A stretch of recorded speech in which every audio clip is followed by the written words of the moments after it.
क्या वीर सावरकर ने अंग्रेज़ों से माफ़ी मांगी थी?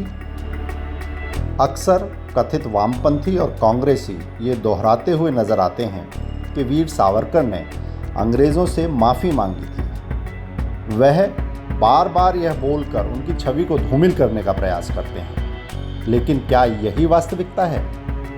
नहीं, यह वास्तविकता नहीं है। दरअसल सावरकर के खिलाफ वामपंथियों और इस्लामी ताकतों ने दुष्प्रचार किया है और ये काम वो अब भी कर रहे हैं। वीर सावरकर छत्रपति शिवाजी महाराज की नीतियों में विश्वास रखते थे, न कि महात्मा गांधी की अहिंसावादी विचारधारा में। शिवाजी महाराज ने अपने 37 वर्ष के लंबे शासन में भारत की नियति को बदला और हिंदवी स्वराज की नींव रखी। स्वयं शिवाजी ने औरंगजेब को 4 माफ़ीनामे भेजे थे। इनमें से 3 माफ़ीनामे उनके और मुगलों के बीच लिखित संधियों के बाद के थे। लेकिन क्या इन सभी संधियों को खुद शिवाजी ने तोड़ा था? जी हाँ, क्योंकि ये उनकी स्वतंत्र हिंदू राज्य स्थापित करने और सबको समान अधिकार देने की दीर्घकालिक नीति का हिस्सा था। जो शिवाजी महाराज ने किया वही वीर सावरकर ने भी किया।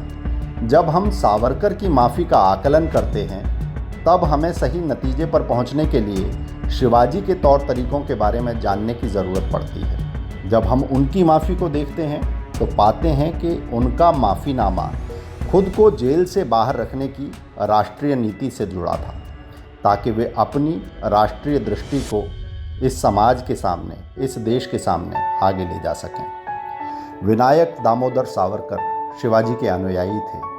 वे विशुद्ध अहिंसा के सिद्धांत में विश्वास नहीं रखते थे। जैसे शिवाजी ने 1666 में आगरा से मिठाइयों के टोकरे में छुपकर मुगल कैद से फरारी का तरीका अपनाया, उसी से प्रेरणा लेकर सावरकर ने भी 1910 में मोरियो नामक एक स्टीमर से पलायन किया था।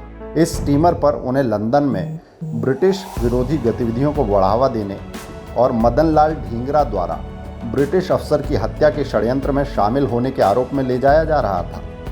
उन्हें 60 वर्ष की कड़ी सज़ा मिली थी। जैसे ही स्टीमर मार्से के फ्रांसीसी तट के निकट पहुंचा, सावरकर ने उस पर मौजूद एक झरोखे में से निकलकर समुद्र में छलांग लगा दी और तैरकर किनारे पहुंचे। वहां मौजूद फ्रांसीसी अधिकारियों ने सोचा कि वे ब्रिटिश बंधक हैं, इसलिए उन्हें पकड़कर स्टीमर के किनारे पहुंचते ही ब्रिटिश अधिकारियों के हवाले कर दिया गया।